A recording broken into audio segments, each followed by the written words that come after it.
So guys, ini ialah Samsung Galaxy Tab S10 FE Plus. Dan ini antara tablet yang agak besar yang korang boleh dapatkan dekat market sekarang ni. Dari segi display size ialah 13.1 inch IPS LCD display dengan dia punya refresh rate dia ialah 90Hz. Dia punya screen resolution dia ialah WQXGA Plus, iaitu 2880x1800 pixel. Dan kalau korang tengok video pun korang boleh dapat playback up to 4K resolution. Dia punya ketebalan dalam 6mm sahaja. So memang agak nipis lah tablet ni. Tablet ni dia pun ada side mounted fingerprint scanner. Dan included dalam kotak dia ada dia punya S Pen yang melekat dengan cukup kuat lah. Ada magnet kat belakang sini. Processing chip dia pula menggunakan Exynos 1580, chipset daripada Samsung sendiri. Sebab this one FE edition memang dia akan guna dia punya chipset sendiri. Dari segi dia punya storage pula ada 8GB RAM dan 128GB ROM untuk yang paling kecil. Kalau yang paling besar korang dapat 12GB RAM dan 256GB ROM. Tapi jangan risau,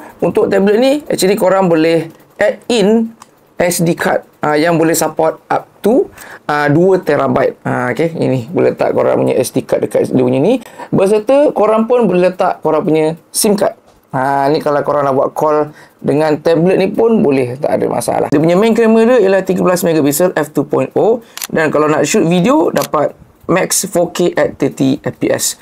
Selfie camera pula ada 12MP f2.4 ultra wide. So memang kalau nak buat untuk video call memang nampak lebih wide lah. Right, and then dia punya maximum video boleh go up to 4K at 30fps. Tapi korang tak boleh expect high quality image lah daripada tablet ni. Dilengkapi juga dengan stereo speaker. Kiri kanan ada speaker dan speaker ni tune by AKG lah. So dia punya sound tu memang sedap juga lah nak dengar lagu ataupun nak buat tengok movie. Dia punya battery capacity adalah 10,090mAh. Memang besar capacity, normal lah untuk tablet yang besar gerabak ni. Dan tablet ni pun support fast charging 45W untuk yang Samsung super fast charging 2.0.